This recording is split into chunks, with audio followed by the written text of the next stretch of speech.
Hey everybody, Joy here. It is 4:30, Monday, March 1, 2021. Can you believe March is here? Woo! Praise the Lord, we made it through the first 2 months. This is a multi-subject video. I keep thinking, oh, I forgot to tell them this. Oh, I forgot to tell them that. Oh, I forgot to tell them this. So, first of all, I want to answer Linda's question.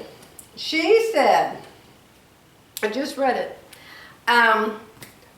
Linda said that I had talked about the next time I made leggings out of that shiny sparkle fabric from Fabric Mart Fabrics, that I was going to put more ease in the legs because I just don't think it's attractive. Now, on a 12-year-old, a 15-year-old, those little kids that go to the gyms all the time, hey, make them a million leggings and bathing suits and little garments that they do their exercises in, their gymnastics. But I think it's a little too much for my age. I do have 2 pair of them. I made one pair with the shiny side out, one pair with the non-shiny side out, and I actually liked the first pair better. There's some kind of nap in it. I don't even know if that's the right word, but there's a seam, you know, the one seam goes down the middle of the inside of your leg. And so I used the non-shiny side, but where the seam joined, the back looked different than the front. The back actually looked like you'd used a different piece of fabric on it than the front. And so I did not like the look of that at all. So Linda, you asked me how I'm going to do it with more ease in the leg. What I'm going to do is I'm going to make a completely different pattern. My friend Terry came over the other day and she said that her daughter had bought the new style of yoga pants somewhere and she was wearing them, and Terry said they're just darling. So I actually gave her some fabric because she wanted to make some of this new style for her little granddaughter. So I decided, hey, I want to make the new style. So I looked and I looked. Terry found a pattern to use for her granddaughter, who's just 8 years old, or 9, or, you know, little girl. And I didn't want to use that pattern. I wanted one for grown-ups. So I went to Style Arc. I have a whole bunch of Style Arc pant patterns, but I did not have this one. And I thought, well, surely Style Arc has a pattern for a yoga pant that's this new style. And they do. Now, I don't know if it's going to be a good enough picture to show you. This is an insert. You know, you always find what you were looking for when you shut down the camera and you've taken the camera off the tripod and you walk away to go edit and, oh, there's that thing I was looking for to show them. Now, the color on this is wrong because my printer is out of some color of ink. Is it called ink? Yeah. So it's out of some color, so the color isn't right, but you can see the style of the pant and see how it isn't nearly as tight as the leggings I've been making. Okay? And of course, I still want it fitted up here through the thigh, but when it gets down to the knee, then it comes out a little bit. Okay? So, end of insert. So, I printed it out, and this is all the papers that you get in the printout, and you can see it very easily shows you that you put page 1 and 2 together, page 6 and 7 together, page 11 and 12 together to get the one leg, what you put together for the other leg. So it's easy to understand, and the pages just butt up to each other. And I have it all ready to go. So this one actually has 2 leg patterns. You know, the Clara is just one pattern. One pattern does both legs. It just wraps around your leg. But this one actually has a front and a back. And so the difference in this is much more ease. It's still a yoga pant. And it's just a slight flare. A slight flare at the bottom. From the knee down, it's a slight flare. Now this is very, very tall. I've taken 2 inches out of this. I think it was like 41 inches long. So I've shortened it 2 inches. I haven't made it yet. Before I make it, I'm going to put it together like this, and I'm going to measure that bowl right there. because I know how big my bowl needs to be. You can also see that up at the top, this one was the size I needed for my hips, but it was not the size I needed for my waist. My waist is bigger than the waist in this. So I simply added here, and I added here at the waist, and I added here, and I added here. Now with this super stretchy fabric, that's probably going to end up being too much for my waist, but I'd rather too much that I can just cut some out of than not enough. All right? So I'm going to make this next out of the shiny sparkle fabric. So we'll see how that turns out. Okay, so that was question number 1. Question number 2. I was just shocked at how many of you like this blouse on me. I had cut the sleeves off because I didn't like the length of them, and I got them a funny length. So I don't know if I like them or hate them, but you all liked it so much, I guess I'll leave the sleeves where they are. And this is the fabric close up. You all just loved this fabric. I bought this at Joann's probably 3 years ago. So you said, how did I finish the neckline? The V looked just perfect. So you can see this neckline has this band on it, where you just put it on the front, you sew it on the front, then you flip it up, and then you top stitch it. You guys have seen me do that before, and you've seen lots of people that have made it that way. So the only thing you do different when it's a V-neck is you have to take a tuck at the center of the V. So you can see here at the tip of the V, you can see how I hope you can see how I have sewn a little bitty tuck right there. See?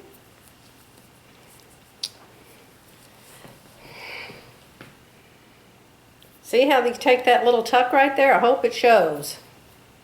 And so the little tuck just stays there. You don't cut it off or anything. But right there is that little tuck. And that made that V in the front. So it's a real easy way. I don't know what pattern I used. I don't think I had Fit Nice back when I made this. But it is a dolman sleeve top of some denomination. And as you can see, it has an FBA in it because the front is longer than the back. Not when I'm wearing it. When I'm wearing it, it's even. But when you put an FBA in, it gives you more room to go over your lumps and your bumps. Okay? So thank you for all your compliments on that. Super easy to make. Whip you one up. Oh. Pretty sure you cannot get the fabric anymore. I was at Joann the other day and I did not see it there. Now, you want to see my quilt? My quilt is all done. I have it laying in there on the wrong bed. It doesn't go on the bed it's on. But I put it there so it would stay nice and flat and not get all wrinkled up. So I took some clips because you said, show us how you finish the quilt. A lot of you are new quilters. Now let me point out that my quilting expertise is more in the applique field. I am a very slow, tedious piecer when it comes to sewing triangles and blocks together.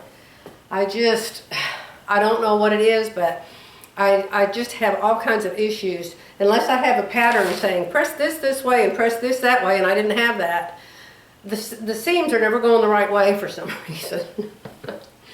But I did do a few shots of me crawling around the floor and doing some measuring and adding the borders. So I'll put those right here. Hey everybody! Joy here. It's Monday, March 1, 2021. And we're going to talk about my quilt today. You want to talk about my quilt? I actually made 4 clips yesterday when I was putting this first set of borders on here. But I discovered that what I told you probably wasn't the best way to do it. And I found out just accidentally that measuring a quilt on top of carpet gives you totally different measurements than measuring the quilt on a flat surface or a floor. Yeah, like a 1/2 inch, 3/4 inch difference. I was shocked. What I'm doing is I'm getting ready to add a wide border. The thing about borders is you cannot just put them on. You cannot just cut a long strip and start at the corner and sew it on and cut it off. And then start at the other corner and sew it on and cut it off. You cannot do it that way because you will end up with lumps and bumps in your borders, and they will be very hard to quilt. They can be quilted, but sometimes they have to do some pretty mean stuff to get them in, to get them to work. Like take pleats and tucks in them, things like that. This is really hurting my knee. So I'm going to show you how I've learned to put a border on so it will lay flat, okay? So I'm going to add the borders to this side and to this side over here. It doesn't matter, it could be the top and the bottom, but I'm going to add them on the sides. So I have my measuring tape here. I cannot hold the measuring tape. It's not going to stay because when I go over there, it's going to move from here and it won't stay still. So I have this long piece of masking tape, painter's tape, and I have it taping the quilt down, and I have it taping the measuring tape down, and I'm starting at the 1. I don't know, it's probably just me and doesn't matter, but to me, the beginning of a tape may or may not be correct. It may be at 0, it may not be at 0. So I always start at the 1. And then I just subtract 1 from my measurement, okay? So, I have this tape down at the 1. I'm going to come over here to the other side and notice that I'm measuring the quilt in the middle. In the middle. When you make a quilt, and the larger your quilt gets, the more different it gets from side to side and middle to side and edge to edge. It can measure 10 different measurements. So I'm going to take 3 measurements across this quilt. Hopefully they'll all be the same, but if they aren't the same, I'll get as close to the center as I can. I may have to average it a little bit, but I want to get as close to the center so when I get done adding all these borders, I'll end up with a square and not a rhombus or a rectangle or a triangle or some other shape. Okay? So, this is exactly 78 inches. So I'm going to write that down. So I'm going to get my book that my friend Deb sent me, and I'm going to draw a quilt. And I'm going to write down the measurements. Center measurement, end measurement, and end measurement. And remember, I'm adding the borders here and here. That's why I'm measuring across, because I want to make sure this border is going to end up the right measurement to make this quilt stay square. So I know that the middle measurement was 78 minus 1 equals 77 inches. Remember, I started my measuring tape at 1. Start yours at the edge if you trust it. Now, if it was a metal tape, I would trust it from the beginning, but I don't these cloth ones. I was really shocked yesterday when I started out measuring this out there on the carpet. And then I brought it in here and I measured it on the floor. Wow, I was shocked. Over here on this side, I'm going to tape it down on the 1, and the fabric. Yes, I'm sure this is a lovely pose. So then we're going to come over here, keep our tape flat, flat, flat, flat, and straight.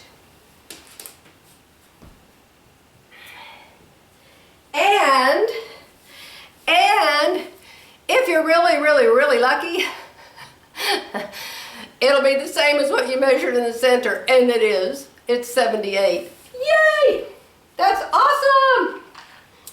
78 inches on the edge, minus 1, equals 77 inches. Now let's measure the other edge. The other edge could measure 79. It could measure 76. You just don't know.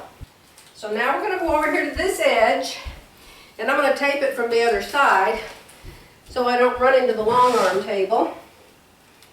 You know, I've got a big room here. If you don't have a big room, you'll have to go down to your living room, maybe even out to your garage, and put paper on the floor, or sweep the floor real good, or I don't know. Now guess what?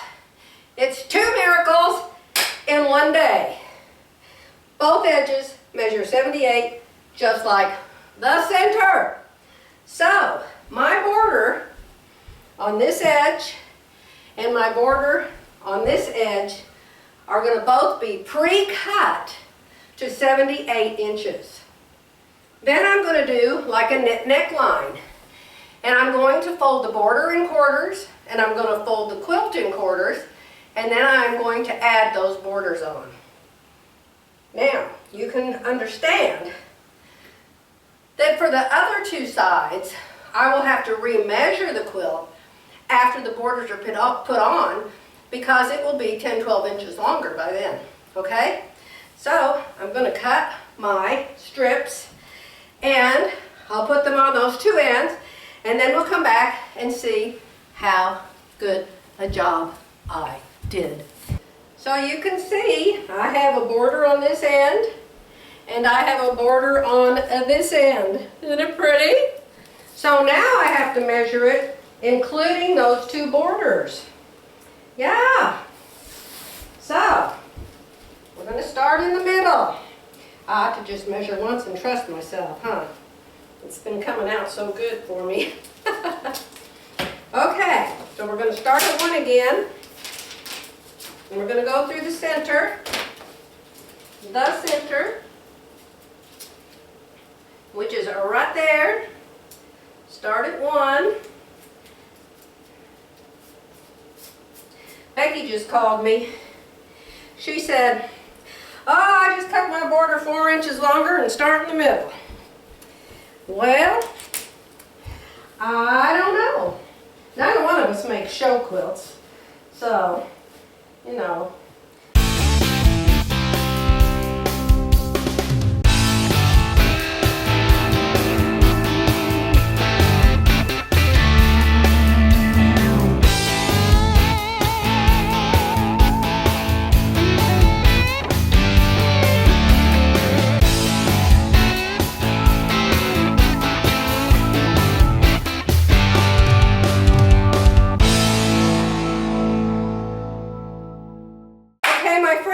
I'm going to cut 91-inch border strips, and I'll be back.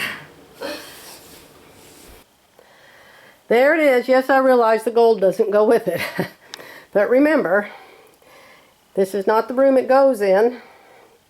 I'm just putting it on the bed to relax until my friend Jeff gets here, which I could be 85 by then, but we shall see. Oh, turned out nice, didn't it? Yeah.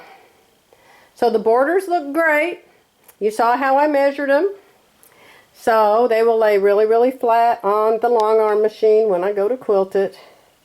And if you see things that look like they're dark spots, it's because the butterflies are underneath it, so they're showing through some of the light squares. I don't know how big it ended up. Well, yes I do. I measured it that one way. What was it? 91? 91 inches square. 91 inches square is how big it ended up. And I started out with a 10-inch layer cake. That's how I got all of those colors that look good together. They were in a layer cake. Okay? My last remaining problem with that quilt is, do I have enough fabric? And I probably don't. What's the width of this? This is only this wide. From here to here, that's as wide as it is. And I don't think that's near enough for me to make binding for that quilt. And I have even less left of the other color of border. I don't even see any of it here. So I don't know. I'm going to have to find a mystery fabric somewhere to make a binding with for that quilt. because I don't know. I'm sure I've had this forever and ever and probably can't get any more of it. So I don't know, one day at a time, one day at a time. That quilt is all done until Jeffrey gets here and he gives me my class on how to quilt it with the quilt path. And definitely I will be making videos when Jeffrey comes because that's the whole reason he's coming. It has nothing to do with me.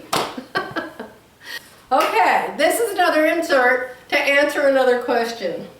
I think it's my friend Vicky. Says, what do you do if you need to take your pants in? I'm thinking maybe it was somebody else. But you saw me wearing these humongous pants today, right? So I was editing, and of course I was crawling all over the floor in these gigantic clown pants.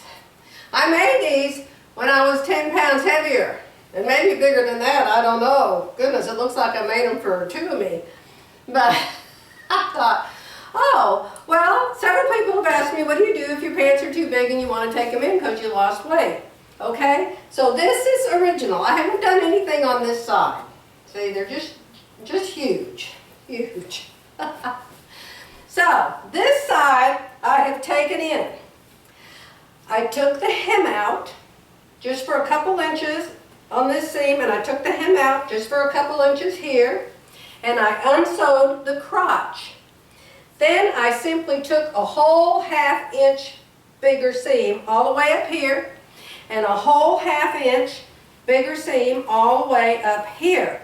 You have to take in the same amount on both sides. You can't take it all in from out here. You can up here at the hip, but you can't take it all in out here or your straight grain will be off and your center crease will be off. A lot of you probably don't even crease your pants, but I do. So I have took a ½ inch here, that's a total of an inch, ½ inch here, that's a total of an inch. So I've taken 2 inches out. And you can see there's still plenty of room. Plenty of room. I could put some Pampers on under these things. 2 or 3 pair. But, can you tell? I haven't cut the extra seam allowance off yet. I just tried them on. Be sure to pin it first.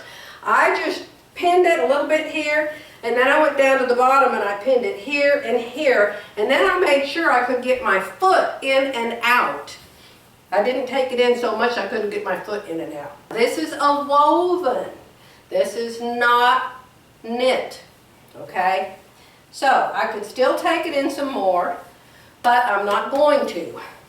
I'm going to go ahead and do this leg, an inch here and an inch here, and then I just think they'll look a whole lot better than they look to start with. And that's the goal, isn't it?